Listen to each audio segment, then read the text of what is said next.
마태복음 5장 21절부터 24절 함께 봉독합니다. 옛 사람에게 말한 바 살인하지 말라.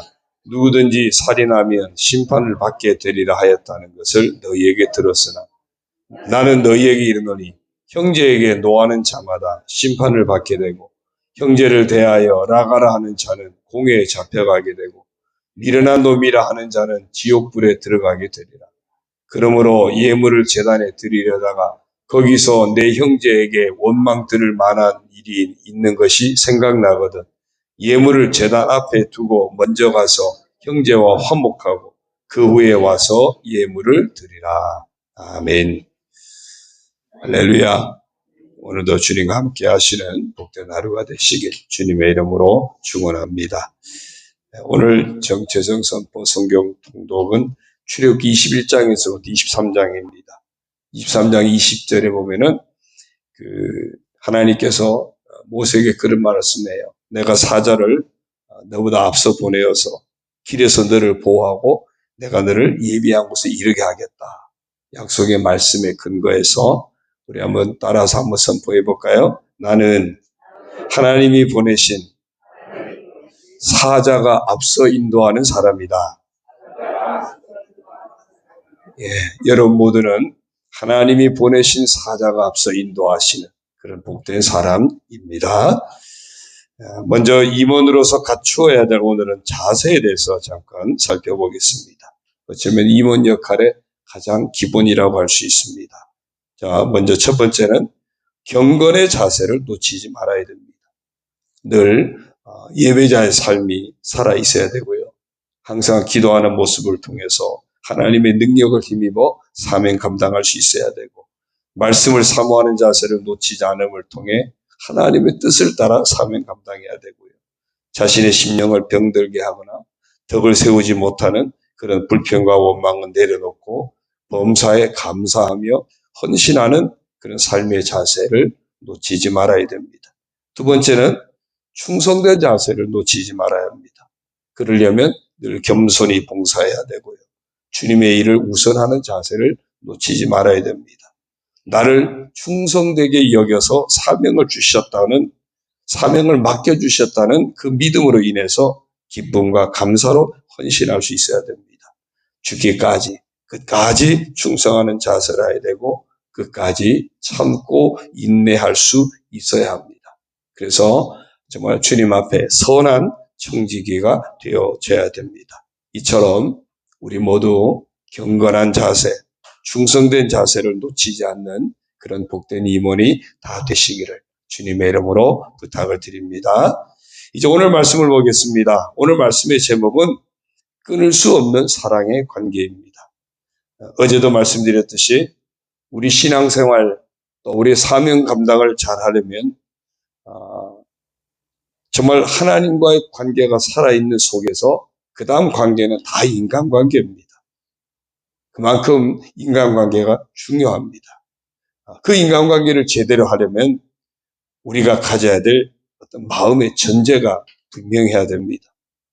나는 끊을 수 없는 예수님의 사랑을 받은 사람이다 하는 사실, 또 함께 내가 만나는 다른 사람들 또한 끊을 수 없는 이런 예수님과 사랑의 관계에 있는 사람이다. 이 전제가 분명해야 됩니다. 나만 예수님의 사랑을 받은 사람이 아니라 내가 만나는 모든 사람도 똑같이 끊을 수 없는 예수님의 사랑을 받은 사람입니다. 그래서 예수 믿는 우리들은 모두 다 천국에서 만날 사람들이다. 그만큼 소중한 관계라는 사실을 늘 잊지 말아야 되고 그것이 분명한 전제가 되어져야 됩니다. 간혹 좋은 관계를 유지하다가 함께 우리가 믿음 생활하다가 여러 가지 일련의 사건들로 인해서 좀 거리가 멀어지고 서먹서먹해지고 소원해지는 그런 경우들을 보게 됩니다. 이유는 어떤 일이나 자리 때문에 오는 경우가 있죠. 일이나 자리만 아니면 별 문제가 없을 관계고 잘 지낼 수도 있는 관계인데 어떤 일이나 자리로 얽혀지면서 서로 힘들어지고 어색한 관계로 변하기도 합니다. 일하는 방식의 차이나 또는 일을 잘하고 못하고의 차이나 뭐 꼼꼼하고 또 그렇지 않은 차이나 성실함과 불성실함이나 어떤 여러 가지 서운하게 하고 시험 들 수 있는 소지들이 곳곳에 존재하고 있습니다. 또 자리라는 것도 제한적입니다.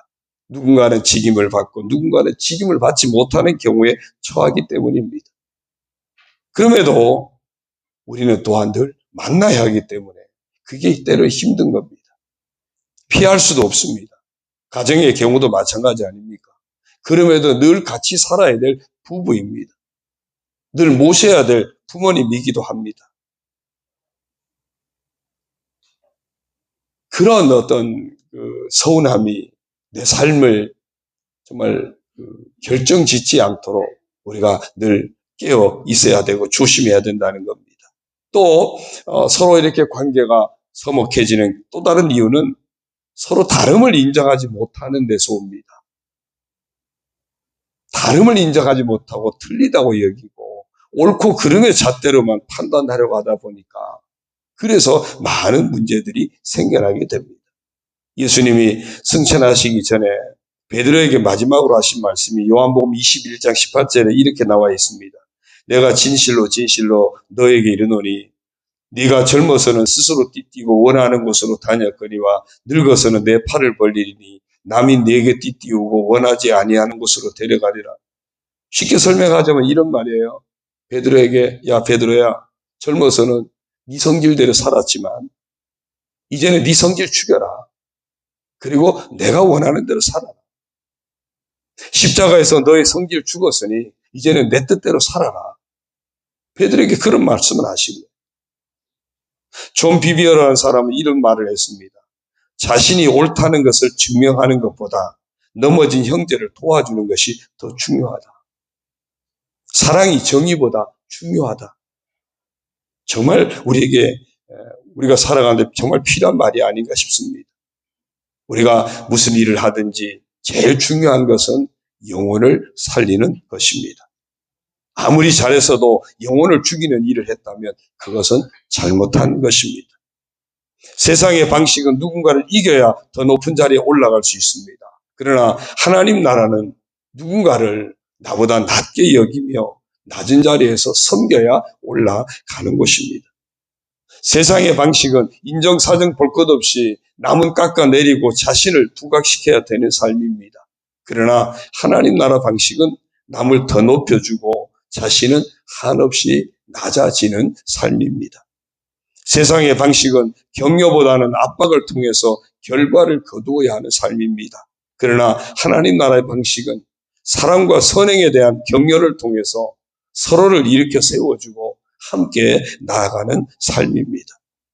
오늘 말씀은 예수님께서 산상수훈 가운데 하신 말씀입니다. 용서와 화해에 대한 교훈입니다.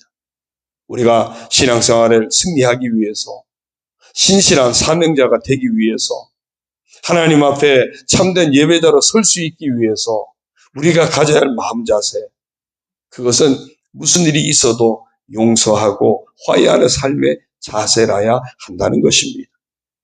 그럼 어떻게 해야 됩니까?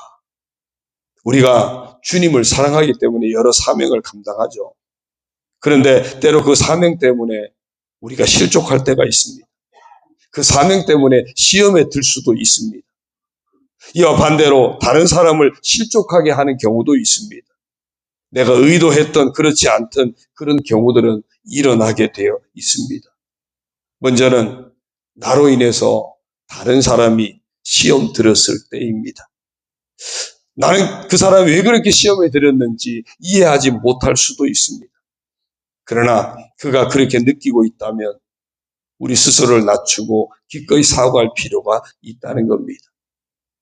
예수님 보십시오. 아무 잘못도 없으신데 우리 죄를 위해 친히 대속물이 되셨고 우리에게 구원의 손길을 내미시지 않으셨습니까? 바로 그 예수님 말씀하십니다. 우리 잘못이 아니더라도 화해해야 한다는 겁니다. 화해를 하기 위해서는 자기 자신에 대해서 낮추지 않으면 안 된다는 겁니다. 내가 잘못한 것도 없는데 왜 내가 화해를 해야 되지? 우리 안에 끊임없이 그런 질문이 일어나거든요. 그 질문을 가지고 있으면 진정한 화해가 될 수 없다는 겁니다. 바울은 로마서 14장 19절에서 이렇게 말합니다. 그러므로 우리는 서로 화평을 도모하는 일과 서로 덕을 세우는 일에 힘을 씁시다. 당시 초대교회는 음식 문제로 시험이 많았습니다. 이방 사람들이 다 우상을 섬기는 사람들 아닙니까? 그러니 그들이 먹는 고기가 대부분 이제 자신의 제사 음식이었던 거죠.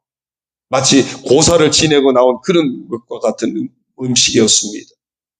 그러니 이방인들과 어울리다 보면 자연스럽게 나도 모르게 우상에게 바쳐진 음식을 먹을 수밖에 없었던 거죠. 그때 이것을 놓고 이제 좀 보수적인 사람들이 비난을 하는 겁니다. 정죄를 하는 겁니다. 그래서 믿음이 약한 자들을 실족시켰던 겁니다. 바울이 여기에 대해서 로마서 14장 15절에서 그대가 음식 문제로 형제 자매의 마음을 상하게 하면 그것은 이미 사랑을 따라 살지 않는 것입니다. 음식 문제로 그 사람을 망하게 하지 마십시오. 그리스도께서 그 사람을 위하여 죽으셨습니다. 믿음이 연약한 자들에게 예를 든다면 술, 담배 문제를 가지고 개인적으로 공격을 했다면 그렇게 하지 말라는 겁니다.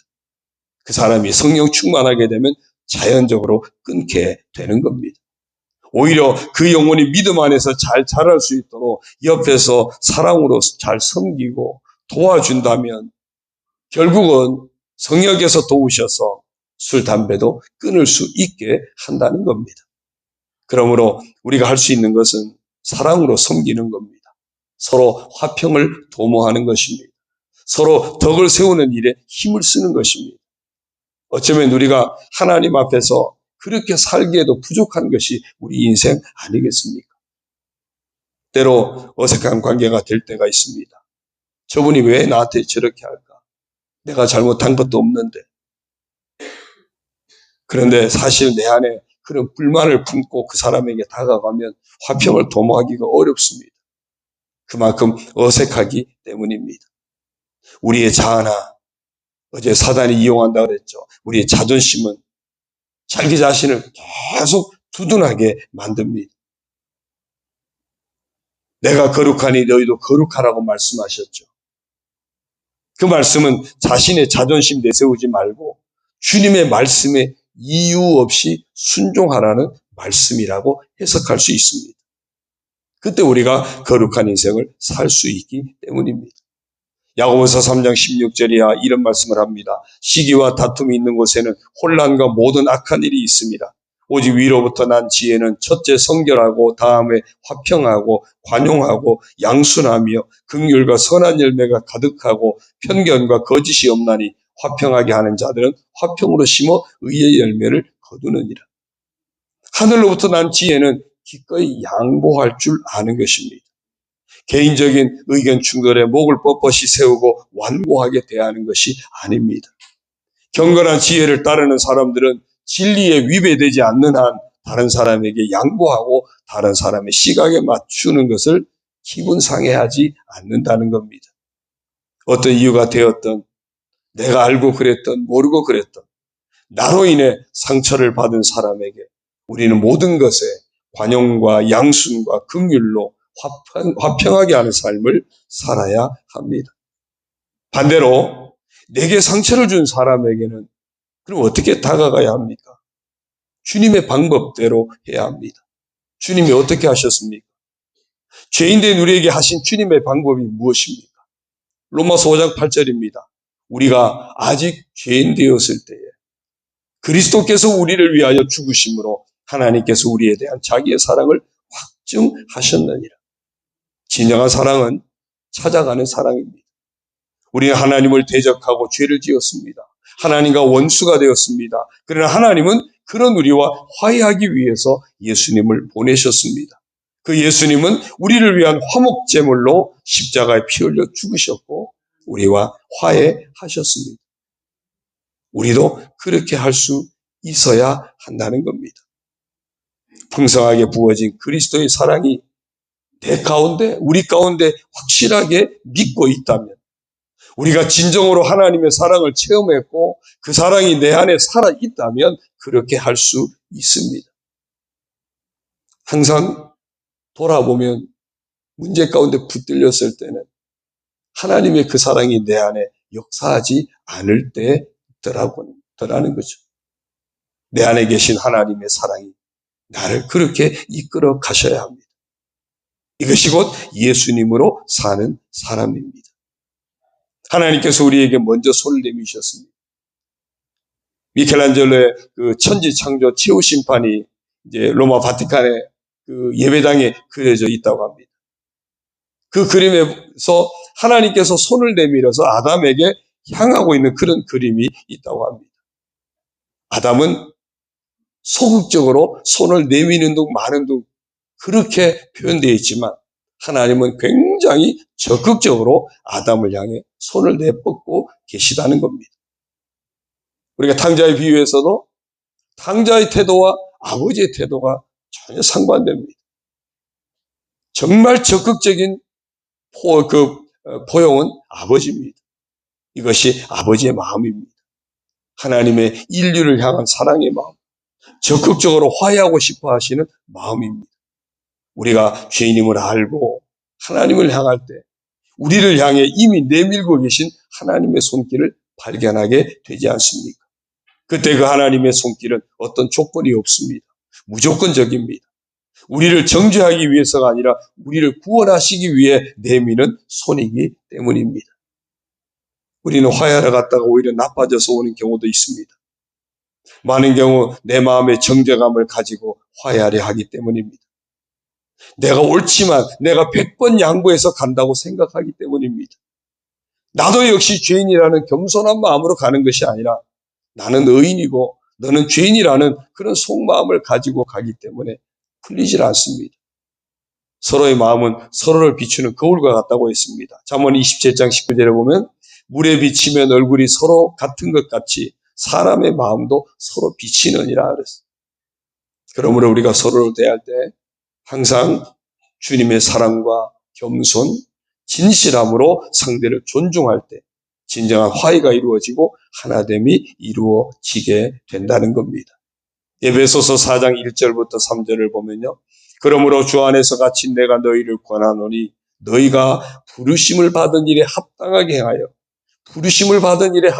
행하여 그것이 어떤 겁니까? 모든 겸손과 온유로 하고 오래 참음으로 사랑 가운데서 서로 용납하고 평안에 매는 줄로 성령이 하나 되게 하신 것을 힘써 지키라.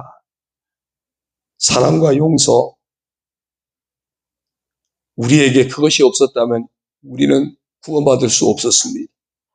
그렇다면 구원받은 우리 또한 사랑과 용서는 결코 포기해서는 안 됩니다.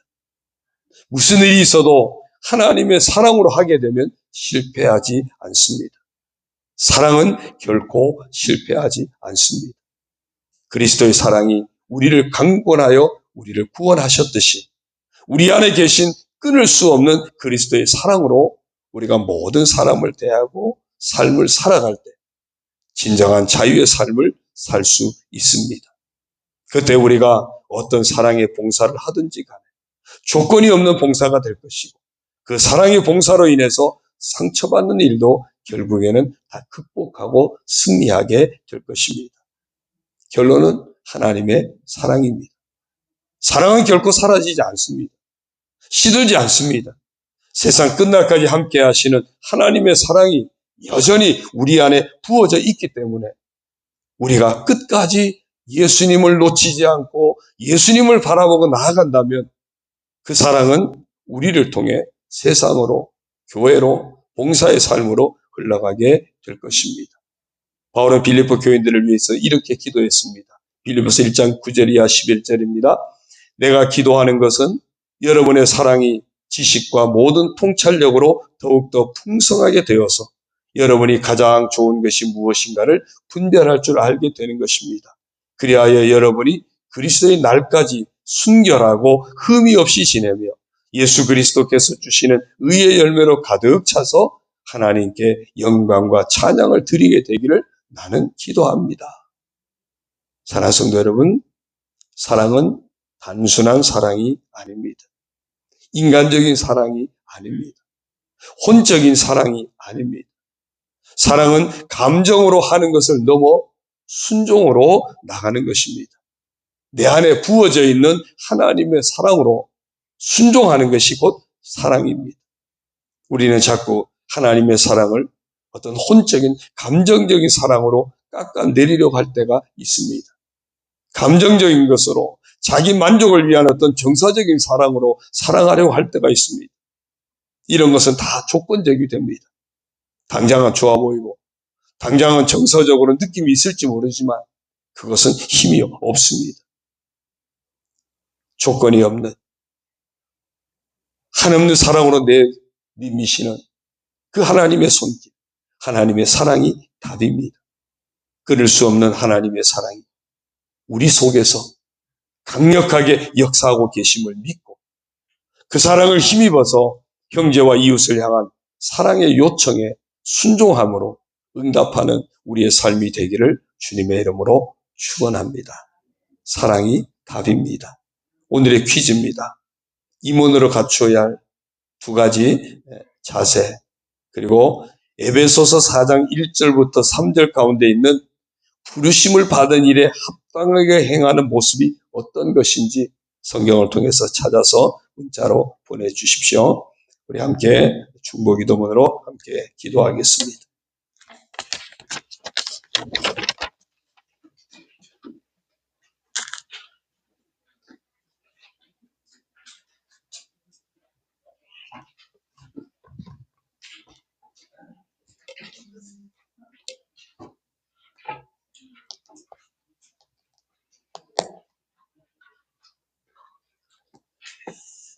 함께 기도합니다. 할렐루야, 감사합니다. 예수님의 보혈로 정결케 하시고 새롭게 하시니 감사합니다. 예수님의 보혈의 은총을 힘입어 하나님 아버지 앞에 기도하게 하시니 감사합니다.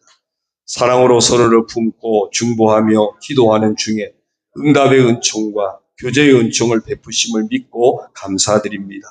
교회를 위해 기도합니다. 우리 교회가 언제나 여호와를 기뻐하는 신실한 교회가 되게 하시되 오직 주님의 은혜 안에서 믿음으로 나아가게 하시고 감사로 채워가게 하시며 선한 일을 마음껏 감당하는 교회가 되게 하옵소서. 생명 주시는 전능하신 하나님의 역사하심을 믿음으로 선포하며 말씀대로 이루실 것을 믿음으로 선포하는 교회가 되어 예비하신 하나님의 은혜로 충만한 교회가 되게 하옵소서.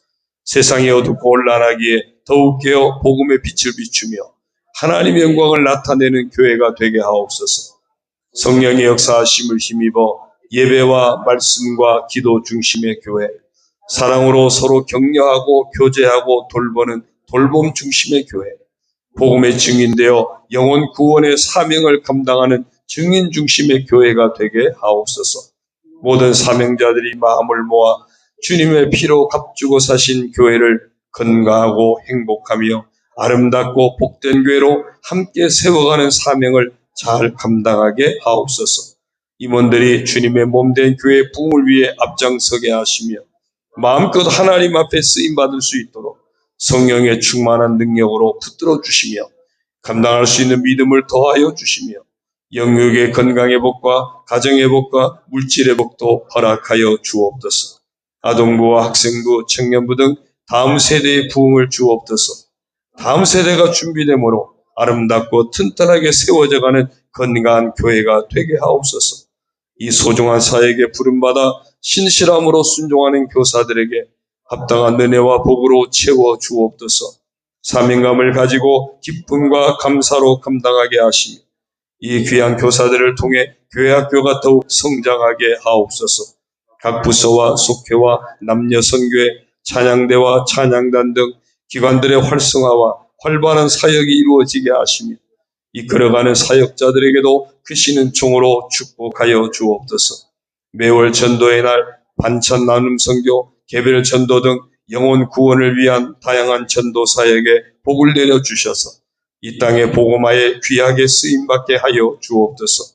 낙심자들과 잃어버린 영혼들을 적극적으로 품고 사랑으로 돌보며 기도하게 하셔서 다시금 귀한 영혼들의 믿음이 회복되고 함께 예배하는 복된 사람들로 세워지게 하여 주옵소서. 전도를 위하는 신자들이 나오게 하시고 예비된 영혼들을 만나게 하시며 품고 있는 대신자들이 주께 나와 구원받는 놀라운 역사를 허락하여 주옵소서. 영혼 구원을 가로막는 어둠의 세력들을 그리스도의 보혈의 능력으로 결박하여 주시고 묶여있는 영혼들을 풀어 자유하게 하시며 구원의 복을 받게 하옵소서. 마지막 시대임을 기억하고 늘 깨어 시대적인 사명을 감당하는 능력 있는 교회, 신실한 그리스도인이 되게 하옵소서. 선교지와 사역자들을 위해 기도합니다.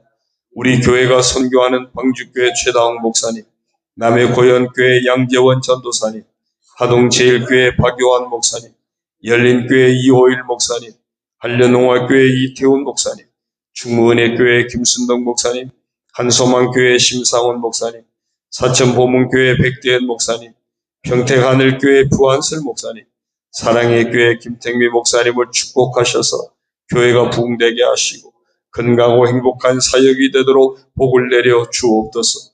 헤이그 이전교회 최영무 목사님, 한국해외 선교회 장흥태 목사님, 아르메니아 선교회 박천수 선교사님, 통영연합전도위원회를 축복하셔서 아름다운 사회 열매들이 풍성하게 맺히게 하옵소서.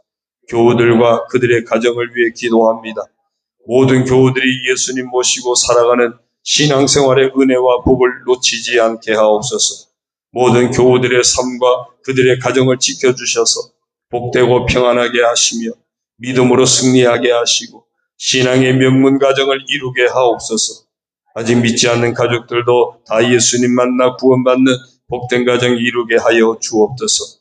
자녀들의 삶이 신앙 안에서 아름답게 세워지게 하시며 자녀들의 학업이나 취업 등 나아갈 인생길을 복된 길로 인도하여 주옵소서. 모든 교우들의 영육의 건강의 복을 주옵소서. 특별히 병마와 싸우는 성도들에게 치유의 은총을 허락하여 주옵소서. 교우들의 직장이나 사업 등 모든 생업이 형통하고 번성하게 하시며 평안하여 든든히 서가도록 축복하여 주옵소서. 믿음의 가정들이 바른 믿음을 가지고 승리하는 삶을 살아가게 하시며 세상에 선한 영향력을 끼치며 축복의 통로가 되어 하나님 영광을 더욱 나타내게 하옵소서. 우리가 살고 있는 통영과 이 땅의 교회와 나라와 민족과 세계 평화를 위해 기도합니다. 아름다운 통영, 살기 좋은 통영, 영원히 살아나고 교회가 아름답게 세워지는 부흥의 도시 통영이 되게 하옵소서. 경제가 회복되게 하시며 청년들이 정착하며 살아갈 수 있는 건강하고 희망이 있는 도시가 되게 하옵소서. 어둠의 세력들을 꺾어주시며 밝고 건강한 사회가 이루어지게 하옵소서. 이 땅의 교회들을 축복하셔서 세상을 향해 빛과 소금의 사명을 잘 감당하며 선한 영향력을 끼치는 교회, 희망을 주는 교회로 다시 일어서게 하옵소서. 이 나라와 민족을 축복하여 주옵소서. 공의와 정직함이 실현되게 하시고 참된 평화를 이루는 나라가 되게 하옵소서. 혼란하고 부패한 정치 상황, 타락하고 병든 사회의 아픔을 치유하여 주옵소서. 무너진 도덕, 잘못된 가치관들을 복음의 진리로 회복시켜 주옵소서. 대통령을 위시한 각계각층의 지도자들이 공의와 정직을 바탕으로 본분을 다하는 가운데 국가와 국민을 위해 진정으로 헌신 봉사할 수 있어서 신뢰가 회복되는 사회, 서로 포용하는 사회가 되게 하옵소서. 남북의 분단과 극단을 달리는 이념 논쟁이나 지역주의 같은 온갖 갈등이 십자가의 복음으로 치유되게 하시고 그리스도 안에서의 참된 평화와 통일을 이루는 민족이 되게 하옵소서. 북한의 고통받는 우리 형제들을 지켜주시고 하루속히 고통의 터널에서 벗어날 길을 열어주옵소서. 악화되는 남북의 긴장관계가 해소되게 하시고 더 이상은 전쟁이 없게 하시며 남북이 함께 평화의 길로 나아가게 하옵소서. 핵의 위협에서 벗어나게 하시며 한반도의 안정과 평화를 허락하여 주옵소서. 전염병과 전쟁과 지진과 기근으로 인해 고통하는 세계 열방을 치유하여 주옵소서. 지구촌의 이웃이 서로 돌아보며 함께 이 위기를 극복해낼 수 있는 지혜를 구하게 하옵소서. 창조 질서와 생태계 파괴로 인한 당면한 기후위기나 빈곤의 문제도 함께 슬기를 모아 극복해 나가게 하시며 세계 평화를 위협하는 요소들을 함께 지혜를 모아 풀어갈 수 있게 하여 주옵소서. 이 땅의 그리스도인들이 이 모든 갈등의 원인 제공자가 되지 않게 하시고 반대로 이 모든 일을 해결하는 데 있어 앞장서서 희생하고 헌신함으로 감당하게 하옵소서. 저희가 먼저 쓰임받게 하옵소서. 아멘. 부르짖어서 기도하시다 돌아가시겠습니다. 함께 주여 부르짖고 동성으로 기도합니다. 주여, 할렐루야. 하나님 아버지 감사합니다. 저희들 사랑하시고 축복하시고 인도하시니 감사합니다. 아버지 하나님, 저희들 통하여 영광받아 주옵소서. 아버지 하나님, 교육되어서 믿음을 지키는 못되는 삶, 아버지 하나님께서 충성한 자세로 늘 삶을 감당하는 주님을 주옵소서.